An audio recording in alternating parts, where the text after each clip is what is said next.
in 3, 2, 1, and action.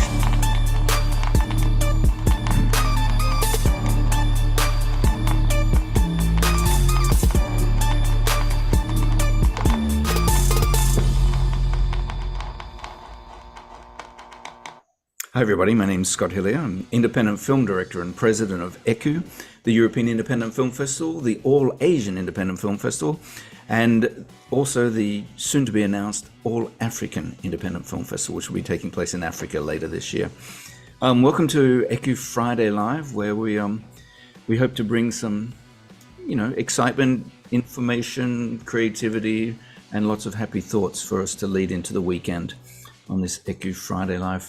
Today, the ECU crew have come up with an interesting concept, which is let's talk about film posters, Scott. I'm like, okay, let's go. So we're going to dive into the realm of film posters, a visual language that goes beyond advertising, becoming iconic symbols of cinema.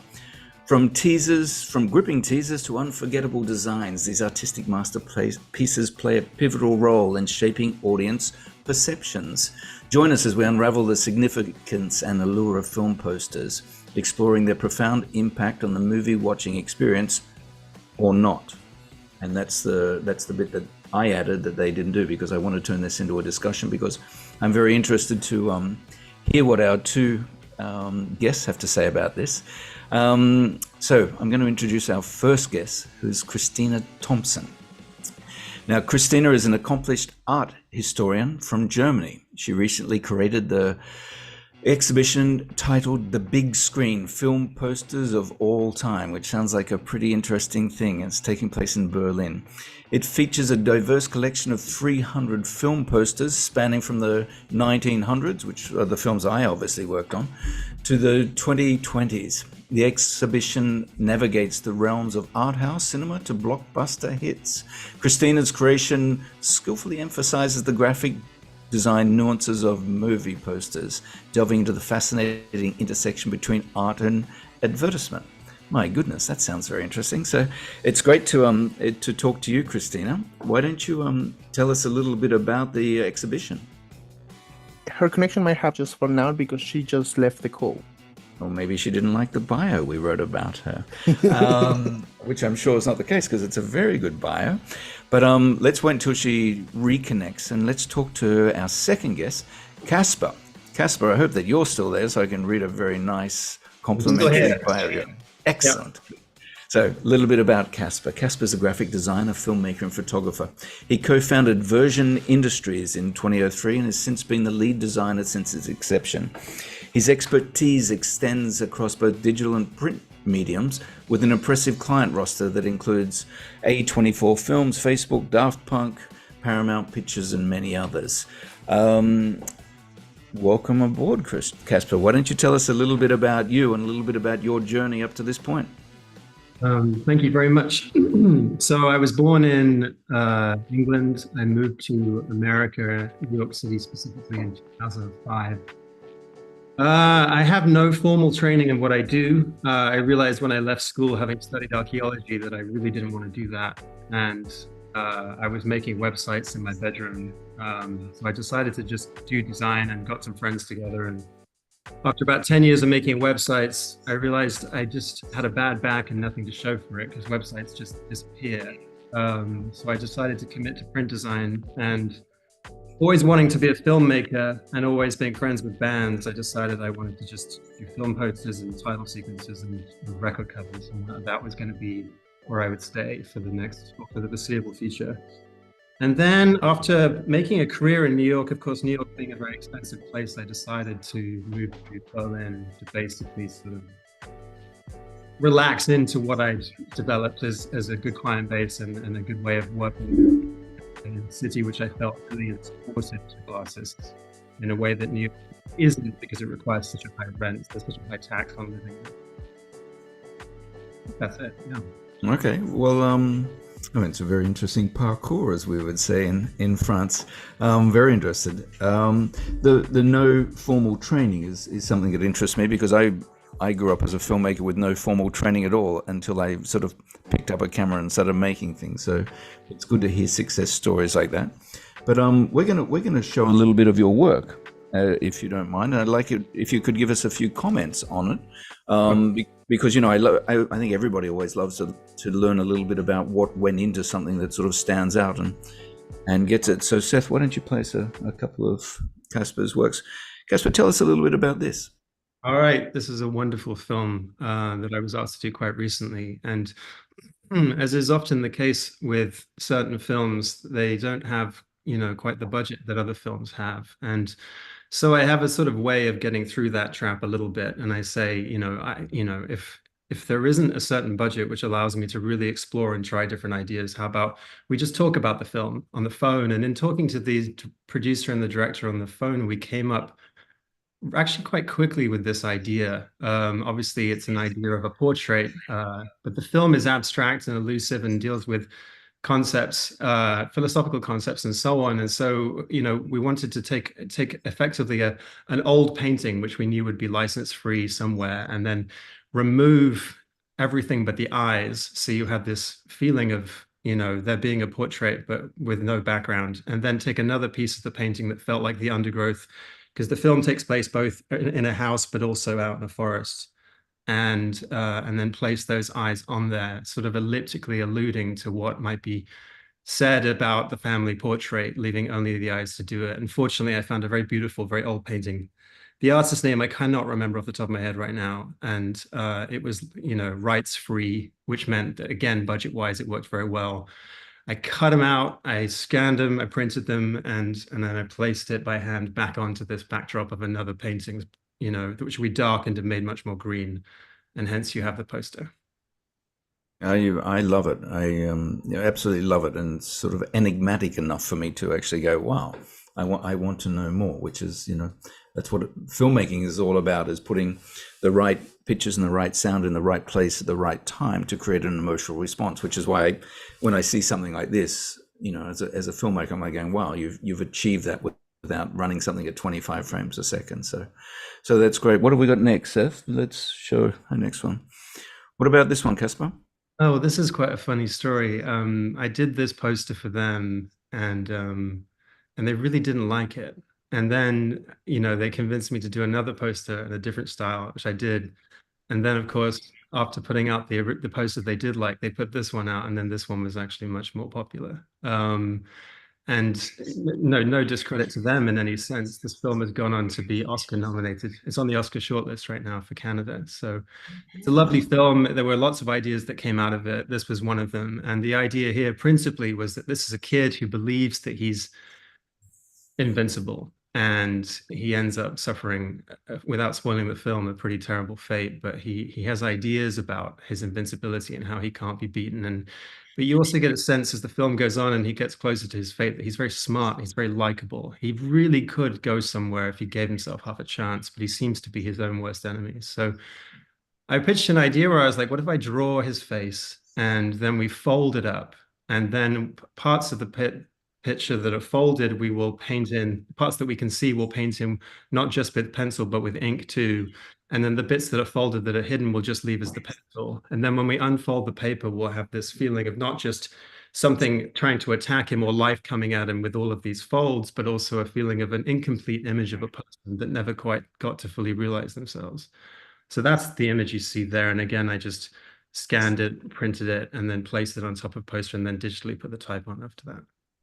I love that as well, and again, there's so much work gone into this. So, just why don't we just talk to you a little bit about your process? Because I'm a writer and a filmmaker, and I have a very certain process that sometimes goes from chaotic and complicated to more chaotic and more complicated and downright stupid. But do you have a process that you get into to start the project? Because always starting is always the hardest bit, right? No, well, I mean, I've had to. It's really funny because you're basically led to believe that you should make something a certain way when you deal with people in the design world, and the expectation, unfortunately, is that you should just make a bunch of different things and let the director or the producer choose. And as someone, I was working on Filmmaker magazine in New York City, and the designer I was working with on the magazine, one day said to me, why do you show people so many versions when you know which is the best one? And it just hit me like a lightning bolt. So I decided to basically change my entire process and say, look, I'm going to give you a bunch of ideas as text, maybe with some reference images to go with. You pick one of those ideas, and then I will go away and make the poster.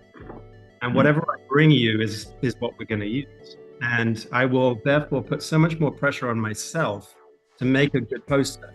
And of course, the pressure one puts on oneself artistically is much higher than the pressure any marketing or distribution or producer or director can put on you. So I often come back with something that I've thrown out 100 versions of, only to finally go, I think this is it, and I bring it back. And what's nice is we're then arguing over whether it achieved the idea, which we all agreed was a good idea because we picked it from several. And then if we make the poster better from there, we're only making it better as we focus it more on the idea.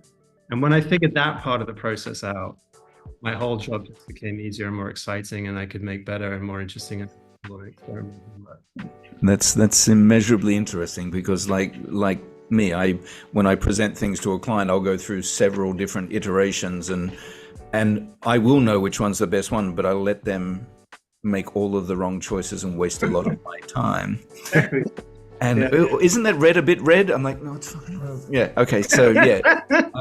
But I may borrow / steal that concept off you and do the same thing. Except it's so funny. I've got clients I've been working with for 20 years, and I'll do a rough sketch. I mean, my sketching is appalling. And I'll give it to them, and I'll give them a rough cut, and they'll go, "Oh, we don't want it like that." And I'm like, "No, it's a concept. It's an idea." So yeah, I think I'm going to follow that path for a couple of things. If I find myself homeless living underneath a bridge at some stage, I won't thank you for it. But if I save myself a bit of time, that's it. But that's I'm definitely not rich, but I do thankfully have a portfolio I like. Yeah, well, and I'm actually very lucky like that. We can't all choose our clients, but the clients I do choose, I love making things for them, and there's a passion, and creating is amazing. But we've got Christina back now. I think that, yes. Christina, I hope that we didn't insult you by reading that bio and stuff like that. We lost you straight after I didn't hear any of it. Oh, well, there you go. Well, you're lucky. Well, whatever you said, I have to agree with. Well, I'll read it again, because I hope you only said nice things. Oh, we did. Here we go. Take 2. So, Christina Thomson is an accomplished art historian from Germany. She recently created the captivating exhibition titled The Big Screen: Film Posters of All Time, which is currently on display in Berlin. It features a diverse collection of 300 film posters spanning from the 1900s, which is when I started making films, to the 2020s. The exhibition seamlessly navigates the realms of art house cinema to blockbuster hits. Christina, why don't you talk a little bit about yourself, and then we'll talk about the exhibition. Sure. I'm, unlike most of you, not from the creative side of the spectrum, but from the historical. As you said, an art historian. And I have been working for the National Museums for a long time. And for the last 7 years, I've been specializing in graphic design, because I took over the collection of graphic design here in Berlin for the National Museums. And film posters, I noticed, are an important part of what happened in the collection previously. And our idea was to have a look at the current state of affairs and see if the topic is still relevant, if it's something that could still be interesting to historians, but also if the whole thing makes a good show. So we put together, from the 5,000 film posters which we have in the collection, we put together a show of 300, which is now on here in Kulturforum. But that was more about the show than myself. Talking about history, of course, you can say a lot. We look at things from, of course, a bit the commercial side, but a lot from the aesthetic side. So that's our criteria when looking at film posters. Okay, so we're going to overlay you a little bit now, put on some pictures of the exhibition. But do you have any personal favorites amongst the posters that sort of speak to you? Well, if you have to choose 300 out of 5,000, it seems in the end like you have picked only favorites, because the selection is quite strong already. Yes, of course, I have a lot of favorites. Perhaps one of the favorites is not in this picture, but is the largest object in the exhibition, which is the big metropolis. Yeah, you can see it there. Of course, yeah. Yeah. That's a huge poster from the 1920s. But yeah, where do you want to start? The exhibition actually features things from film posters from 1905 to 2023. And so one thing we did is we looked at the historical side, what is in the collection of the Kunstbibliothek, which is where the graphic design collection is housed, is 150 years old. So for that reason, we have a big wide spectrum of historical posters as well. And the earliest poster we found was from 1905, and the 1910s, 1920s, a lot happens in that time are represented as well. And then we go all the way in a chronology to the current day. And one thing we did, which if you go back to the first picture, you can see how it worked in the exhibition, is that we had a feeling it was not ideal to be choosing the film posters which we wanted to present only on the basis of our own perspective. So we invited 26 guests to the exhibition. They were like film directors, actors, but also cinema owners and all sorts of professionals around the cinematic field. And we asked them each to choose one poster, which we then presented in the exhibition. You see these black presentation units, and each poster you see on those was selected by one of our guests. And when you're in the exhibition, you can hear them talking through the audio guide, and they explain what their connection is with this specific poster. And they tell you a bit of their history. We're looking at Adel Verpflichtet here. That was chosen by Adrian Curry, who himself has a blog on the movie poster of the week and is a great specialist on movie posters himself. So, just a quick one. I'm going to ask both of you the question, but because I've got Christina on now, let's ask you first. But you know, in this day and age of social media and everybody on their phones and things are moving quickly and whatever, do you think that movie posters still matter from a marketing point of view? If they still matter? Yeah. I think they're very important. I think the media have changed. You have a lot more digital presentation, and you get a much more mixed approach to how films are communicated.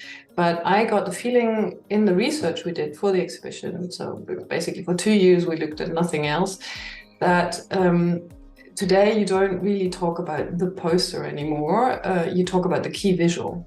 So a key visual is usually the main image, the starting point in how you develop a campaign. And very, very often that still has the format of a poster. It is like the key essence of what you want to communicate about a film. Of course, printed things on the whole have become rarer, but the actual film poster can happen in many different media.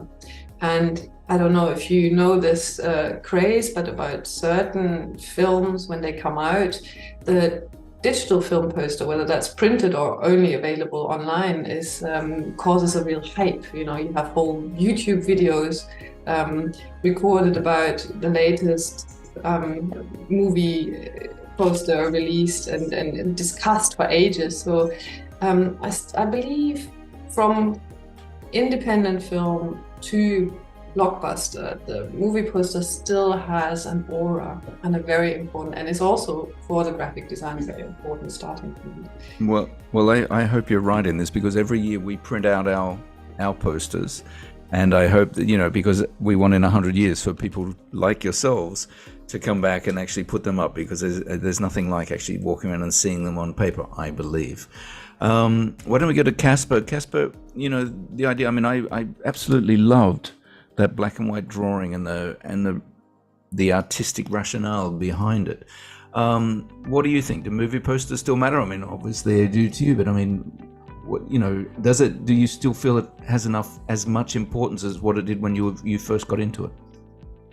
I think at least the way I look at it, and as you say, it's my job, so maybe I'm biased, but we still have records, vinyl records, and there's something about the size of the artwork of a vinyl record, something about the haptic experience of putting it on, and something about them being on your shelves and being a form of a conversation piece, it's like. And I think as long as we have streets and as long as we have walls in our houses, there's going to be a need for things to be large and beautiful on the wall.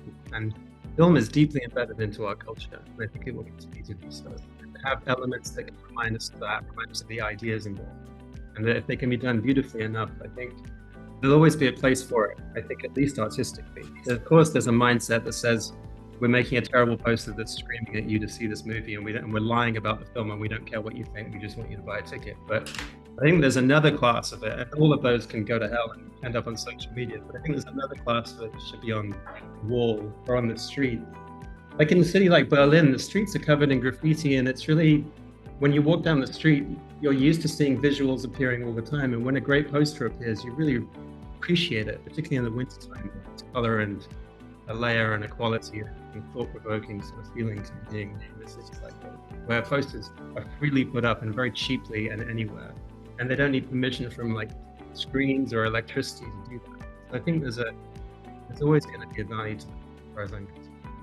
No, I love that. I love that idea, and I've just asked the crew here around me here doing the live stream to put up our latest poster, because I believe it's a beautiful piece of art, and I share your things. But while we get into this, I've got a question sitting here in front of me, and when you design posters and stuff like that, do you find, or do you feel there's a difference between working on something that is independent, that there's the blood and the soul up on the screen, versus a big picture where you need to get bums on seats, if you wish? Is there a difference in that you struggle with occasionally creatively?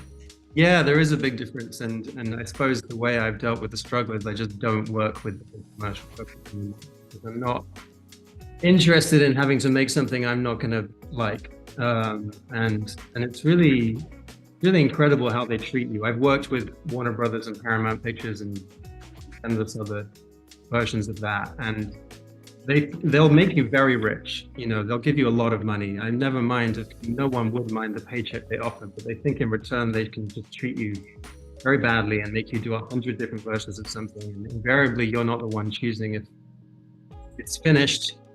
Someone who doesn't even do design is choosing that and making that choice. So I think that there's a big difference because, as you say, they want to make a lot of money, and in the process they sacrifice any artistry. So yeah, the way I operate now is I just say no to projects like that, and I try to just take on the ones that I believe in.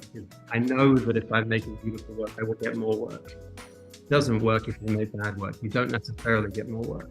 So you have to run that risk of not being so rich, but having a career you're proud of, Yeah, I love that concept as well, and I try to go down it as much as possible. There are definitely times that I prostitute myself out to get the money in, so that I can actually do the art that I love and want. You actually already talked to us about the concept of how you work with directors and production teams. How long does it take you to come up with an idea? Do you have because I can do nearly nothing with it without a deadline, and nearly anything with a deadline. Is there a deadline, or is there a sweet spot for you to actually hit upon, or is it, hey, we need something tomorrow, and that's when you give your best work?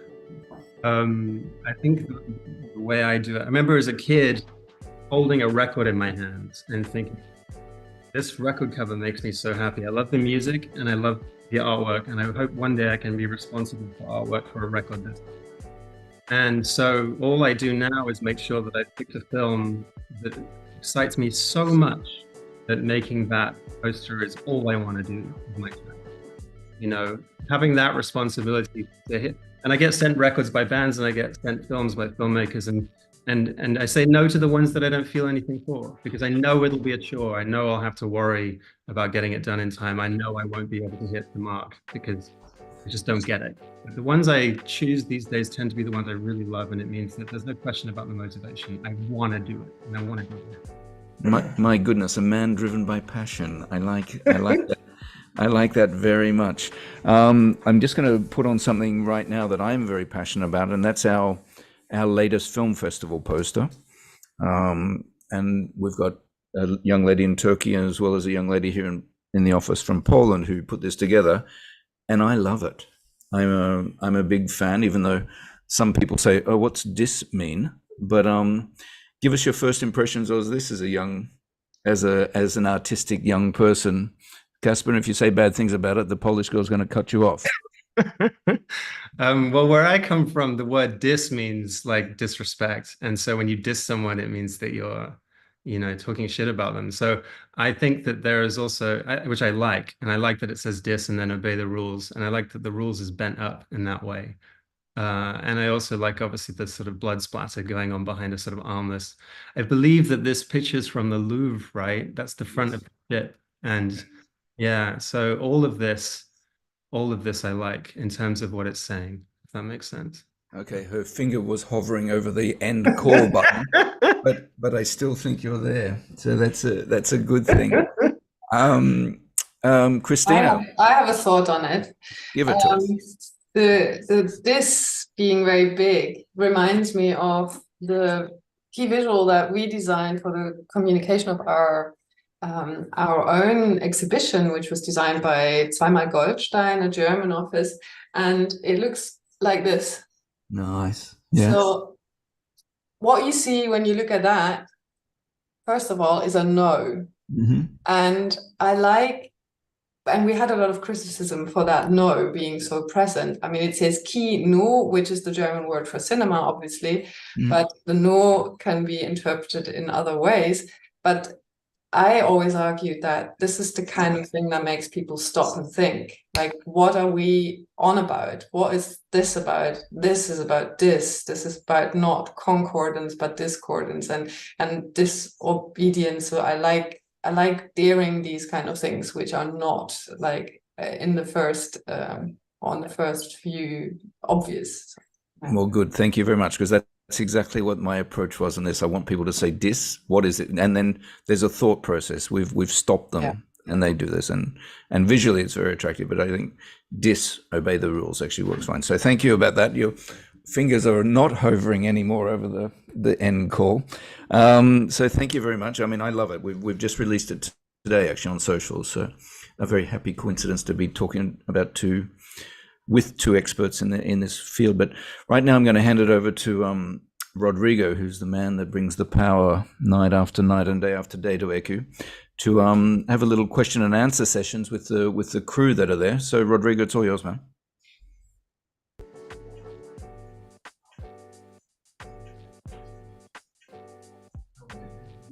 Rodrigo, you're not talking. You're talking mutely. Sorry. Thank you very much, Scott. So our first question actually comes from the designer of the company, one of the two designers, Gosia, who helped create this poster. So Gosia, go ahead. Hi, nice to meet you. And I want to say that your work is really inspiring for me, so as a young graphic designer. So my question is, nowadays, when a big screen film comes out, we usually see posters showing the most famous actors playing in the film.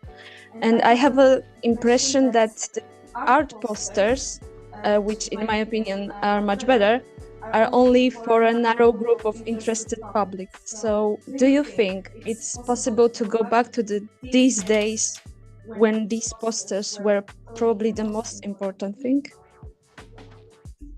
Is that for me? For both of you. Christina, why don't you? Oh, okay.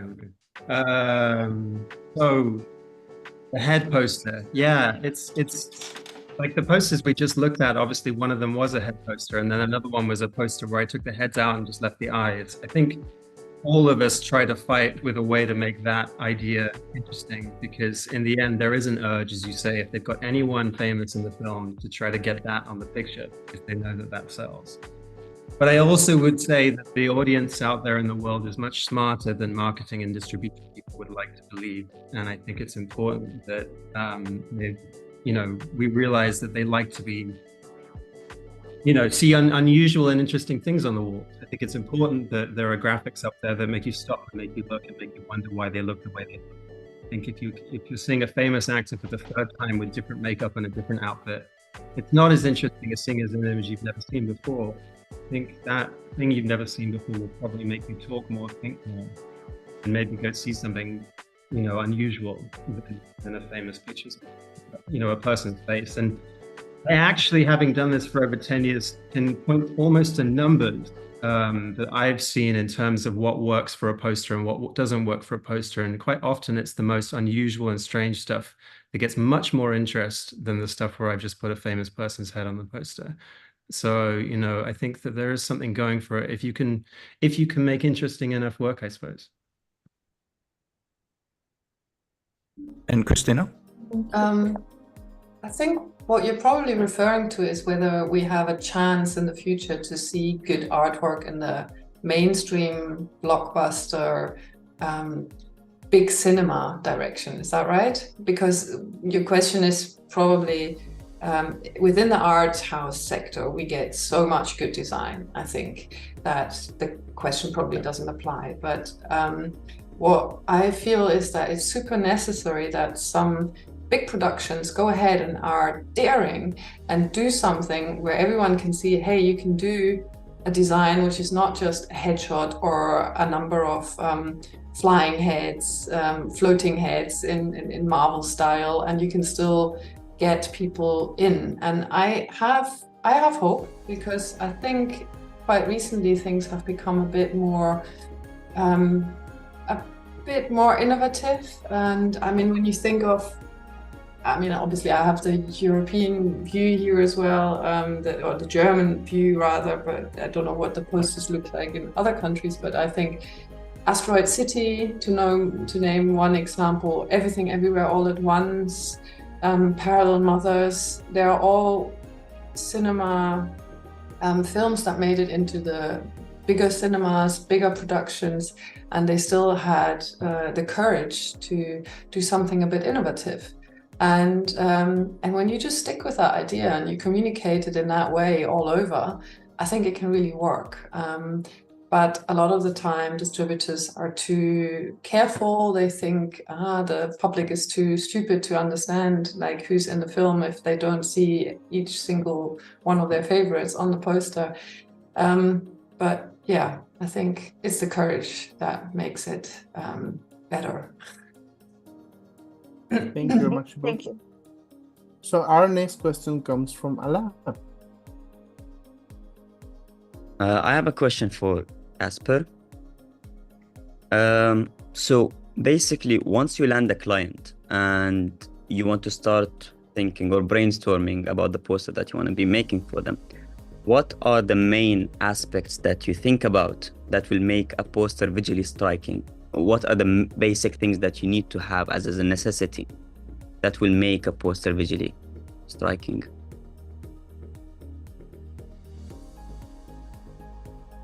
Okay, so number one, you have to ask yourself why it is you like the film. What it is that really grabbed you about it. Hopefully you're working on a film you like. I don't recommend working on a film you don't like, because it's harder.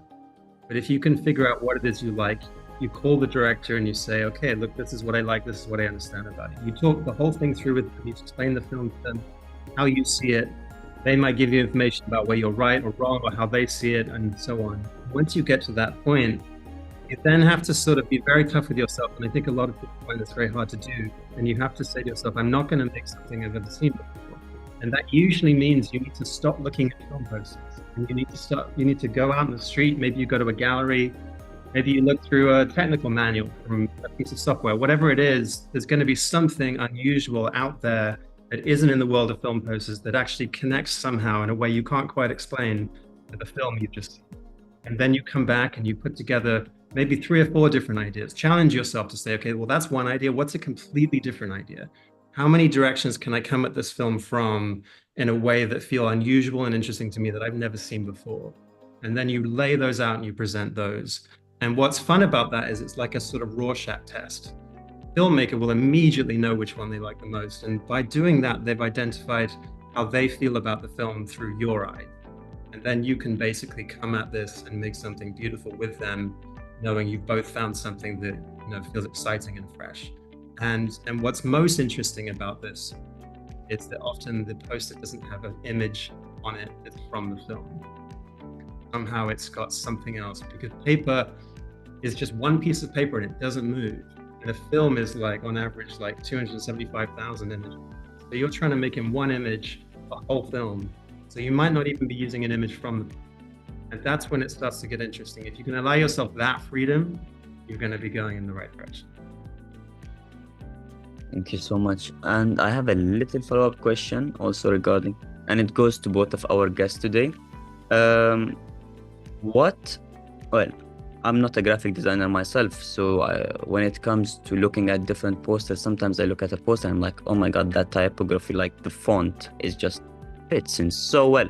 And when I come to do my little things, I sit there scrolling down these fonts like billions of times trying to choose which one I want to choose.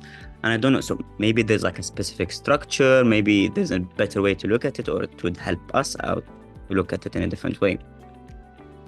Well, for my part, there's 2 things. Number one, I think anyone who's making this kind of stuff probably spends a long time quietly on the side, outside of the work, gathering together typefaces that they know that they'll use. And that's taken me 15, 20 years to do. So I have a collection that I like, I know are robust, I know can work in many different ways, and I go through them every time on every project. Number 2, this is really big, and I think a lot of people don't think about this in that way, is that the type, when you put it on the poster, it is the image. So the poster is going to tell you what the typeface should be. It's not, you can't just be given some logo or some type treatment and put it onto any poster. It kills it. The poster will tell you exactly the typeface it requires, because the type will be landing on top of the image, be a part of the image, and has to feel like it grew out of the image. That's how to make sure you're doing the right thing. So if you can think like that, I think you're on the safe spot. I would say also that typography has a lot to do with emotion, and film posters are all about emotion. You create a feeling. In a film poster, you don't just tell a story, you don't just have information, but you have this whole emotional complex that's created with the photography, with the drawing, but also with the typography. It's such a big issue, such a big subject, that we have special talks in the exhibition just on that topic, typography. It's something that goes through all the ages, so rest assured you're not alone, and the problem is not new. And obviously looking at how things were solved in the past, I mean, avoiding stereotypes, but being inspired by it is, I recommend that as well. Yeah. I mean, when you're doing a horror movie and you have dripping running paint style type, that's obviously a lot easier than having current family drama. Thank you so much. Thank you very much. And I do have one question for Catherine. As a historian and someone who has reviewed over 1,000 posters in the last few years, do you think that graphic designers or filmmakers tend to go towards more a genre theme or a generational theme when doing their posters?